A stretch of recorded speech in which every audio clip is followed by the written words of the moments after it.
stylish, luxurious, elegant, not us, I mean, like, no, really not us, but two of the world's finest GT cars. What have we got, mate? We have the tweaked Aston Martin DB11 now in AMR form and the new Bentley Continental GT. Now we suspect both of these cars have had a very similar design brief, and that means they must be the best GT cars they can be, which means they need to be fast, they need to be luxurious, and most of all, they need to be desirable.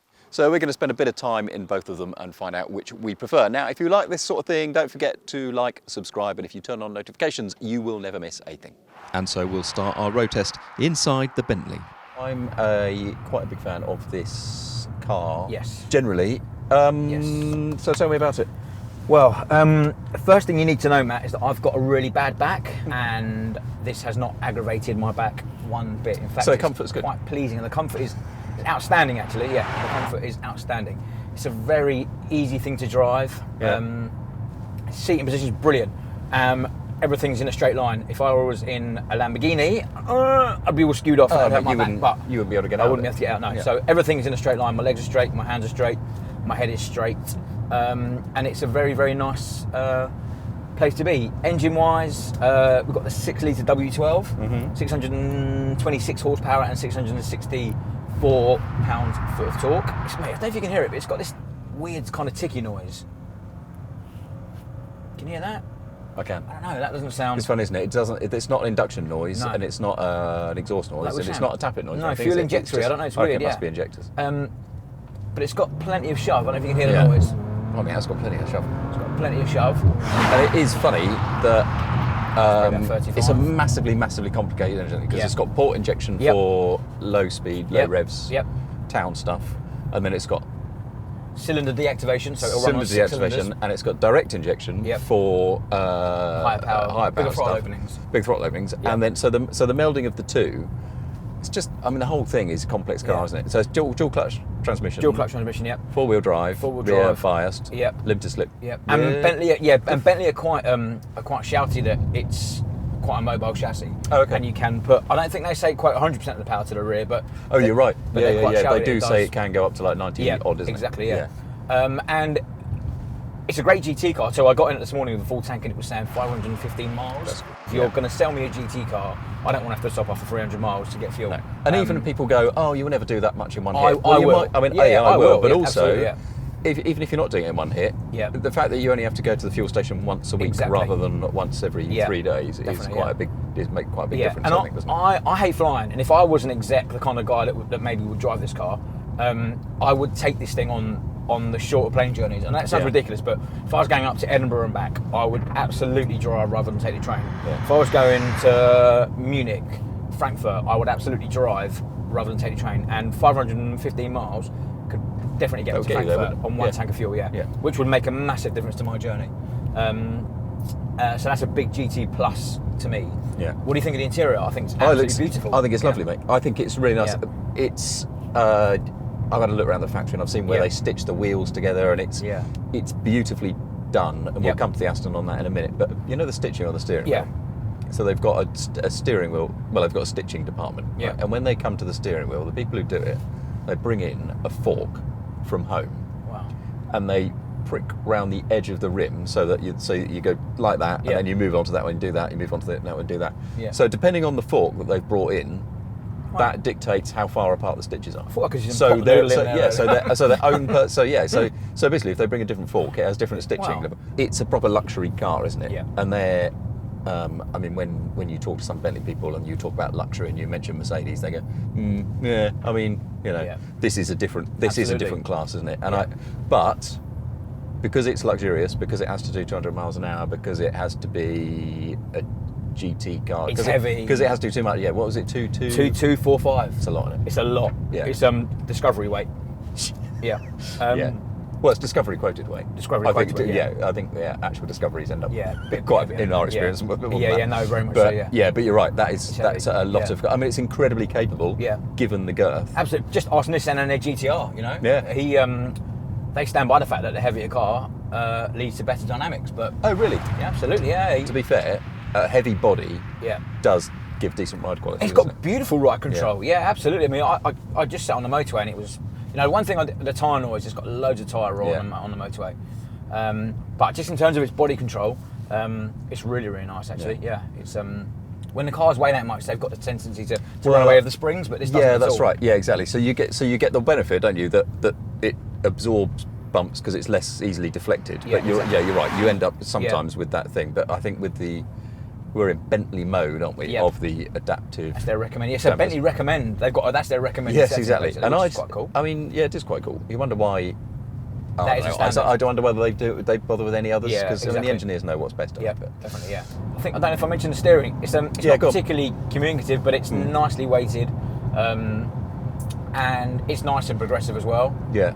And it suits the temperament of the car. To be honest, you don't want a hyper alert steering in a car like this. That's one of the things that would prevent something like an 812 Superfast being as nice over distance for me as something like this. Definitely. Just, I mean, I like, it makes their car feel very agile and everything, but it's just a bit too much for me. It's back to being able to relax, isn't it? I think. Yeah. I'm sure it'd grow on you, but I think you're right. I think just jumping in. I'm going to change the setting, mate. I'm going to stick it in comfort.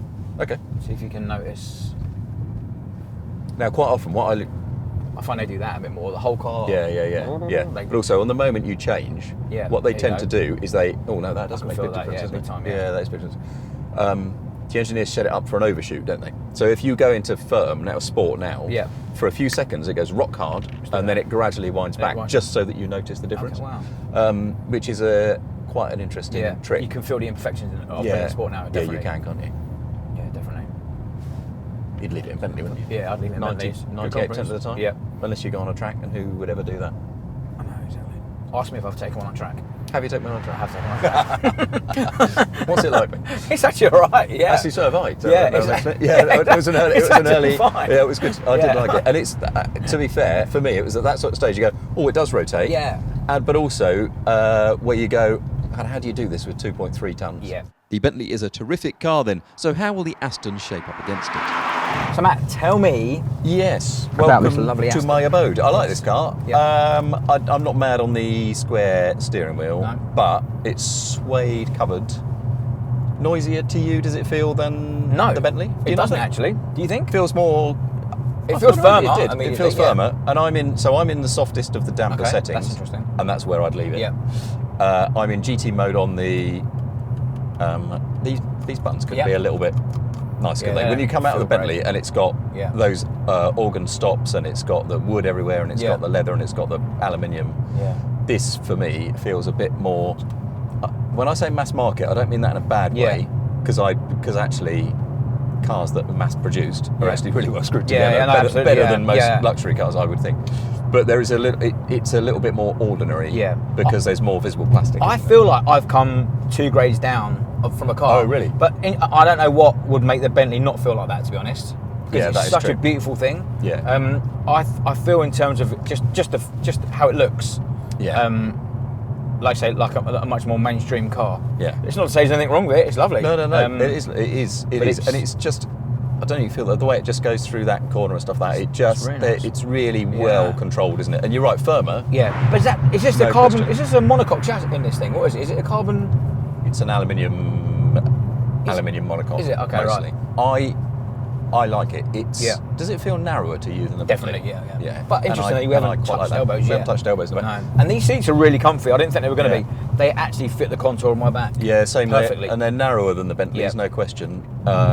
It's a more. It's funny. It's a more sporty car. Yeah. But I don't feel that comfort has taken a massive dip as a result. I could still.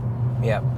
I could still spend a long time in it. Yeah, I agree. But you're definitely right. It's a lower perceived quality standard than the Bentley, isn't it?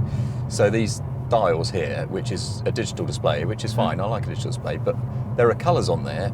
I remember getting my first ZX Spectrum in about 1984, 1985 or whatever, and it had these little names on the top of the keypad to make colours, cyan and magenta, and I'd never heard of cyan and magenta before.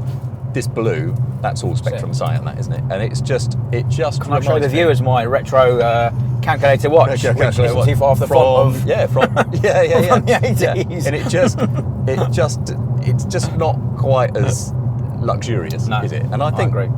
I mean, that's. But it's nice. It's doing other things. Yeah, but do you know what? I feel that the actual shell is stiffer, which means they haven't got to go crazy with the dampers, which is why it actually rides really nicely. I feel it's got a nice Yeah, I think it's a nice balance. So this is the DB11 AMR, right? Yep. So the DB11 launched with the V12, and it was just a little bit loose in some of its body settings, wasn't it? So they brought out the V8. I drove a really early one, Yeah, I did, and I there were things I liked about it, and I thought this is amazingly agile for a car of this kind, but it also just had some weird movements. It would do a corkscrew thing. It would do a weird, if you put the power on it, would kind of, it would almost lean onto that a bit too much onto that kind of onto that loaded wheel. Rear. Yeah, and they sorted that out for the V8. Yeah. And then they've changed the V12 to make it. Otherwise, the V12 was pointless, wasn't it? So it's the AMR. So it's a bit more tied down. But in tying it down, it feels to me that they haven't really lost any of the comfort. No. And they've ramped up the control, and it steers fantastically. You know how the old Vanquish and the Vantage V12S and those absolute peaches used to steer? Yeah. And this is not as good as those, but it's closer than I have experienced in maybe any other of the latest And you know Astons. what? I fear this has got the element that this has over the Bentley is that sportiness. Yeah. So this is more of a split personality car. Yeah. But while it doesn't lose, I don't think it doesn't lose much, if anything, to the Bentley in terms of refinement. I think it gains an element if you wanted to have a bit of fun. Yeah. I think the fact that it's rear-wheel drive, the fact that it's nearly 500 kilograms lighter. Yeah. Similar horsepower. Yeah. So this exactly. is 630. That's 626. Yeah, exactly. A bit So more, although. Yeah, because the Bentley's got faster 0 to 60, isn't it? Because it's four-wheel drive. Only by 0.1 of a second. 0.1 of a second. I suspect, off the throttle from a rolling start, which is what all your acceleration is in the real world. This will be quick. Yeah. So the numbers are very, very similar. So 208 versus 207 top speed. 0 to 60, the Bentley is 3.7 compared to this at 3.8. These are their quotes. Top speed 208 versus 207. Horsepower 630 v6 26. There's nothing in it. So nothing in it at all. But this is nearly 500 kilograms lighter. Yeah, that is a big. That is a big difference. Big difference. And I think this. I mean, I know it's got a V12 with two turbos, but it's still. I think the engine must be lighter. Yeah. Even I don't know actually. That W12 is pretty compact. Yeah, but what I like about it is it's got an old speed auto rather than a twin clutch, but it still makes a really nice noise, doesn't it? Yeah. I mean that's that's a good noise. Doesn't sound as good as the old naturally aspirated control. It's not. It sounds better than the Bentley. Yeah, I think this sounds nicer than the Bentley actually. Yeah. Just the way it flows between corners, I think it's nice. I don't think it needs a twin clutch transmission. No. I think the Bentley's got it because the Porsche had to have one, didn't it? Yeah. So, and it's not necessarily always suited to a luxury car. And it's lighter, clutch. Without the twin clutch, it's lighter. This transmission is lighter than the twin clutch transmission. And this changes up quickly enough. How quickly do you need to change? And on downshifts, if it's not as quick, well, it doesn't matter because you're braking and you're revving anyway. So actually, the downshift time is fine. And a modern auto locks up so quickly, it feels to all purposes like a twin clutch to me. It's just I think it's what I love about this ergonomically, and some of the ergonomics are not as this is a bit fiddly compared, and it's not the latest generation Mercedes infotainment, so it's a couple of gens behind. But what I like about this, right? So the paddles stay attached to the column, so they're always where they are, which I like. But also an extended pull. Now I'm in drive. Perfect. Yeah, that's now nice. If I pull that, now I'm in manual. And that's just. Why thinking. all autos are not like that, I have no idea. But it's I think that's a really good thinking. Yeah, really clever move. What do you think about the? I mean, I know this is not an option, but what do you think about the? I might not spec it myself. Bright yellow but stripe. I like the fact that they run a race team and they remind you of it. That's something to be said for that. And that absolutely. Yeah, I think that's. And in terms of the trim and everything else, it's not. I don't think it's Bentley standard, is it? No, but. I think it's good enough. One thing I will add, this car has got the coolest tyre name ever. It's on those 007s. 007s. Mate, an Aston on 007s. That is cool. That is pretty cool. So, it's your money. Which are you going to have? I really like the Bentley. It does so many things so well, but I just think that the added level of dynamics that you get from this car, you don't lose hardly anything in terms of comfort to the Bentley. So I think the major plus point for me is that this thing just feels a bit more sporty. And I know you're not going to be going crazy. No one's going to be doing massive power slides, but it is that much lighter, so it's that much less corrupted by the weight of the car. And I think it just gives it the edge to me. So I think this has got a bit more of a split personality. which I'd take the Aston. Yeah, I agree. I would as well. I think we lose a bit of range. This has got about 350 miles, which is and I did moan about that. Not ideal, didn't I? But I agree. I think on most other, and I love how luxurious the Bentley feels. Yeah. But I think on pretty much everything else, and the things that matter to me as a driver, this gets my nod. And if I really want something with a massive range and a low big ride, I'd have a diesel Range Rover. I agree. This does satisfy my needs of, mate, it is luxurious. It's nice. I could pass away the miles in this thing. Yeah. Very happy. Do you know what? It's kind of car that if you, this is going to sound silly, but if you were inclined to drive your GT down to Portugal, you know, holiday home in Portugal, you could turn up at Panamera in this thing and have an absolute riot. You're absolutely. But I suspect if you did it in a Bentley, you wouldn't have anything like as much fun. Yeah, you're But you could take this on track and you would really, really enjoy it. It would feel like a proper sports car. Or French mountain hill, southern France, exactly, or Italy, or whatever. Yeah, you're right. Yeah, you're right. This would turn on in a way that the Bentley wouldn't. Yeah, I think that's absolutely true, and it would be comfortable enough. Yes. On down there and back. Yeah. There you go. What more do you want from a GT car? So if you like this kind of nonsense, we have more of this kind of nonsense every week. We've got reviews, drag races, news, car shows, all that sort of thing. So if you up thumb, subscribe, turn on notifications, you'll never miss one. Thanks for joining us, and we will see you next time. Bye-bye.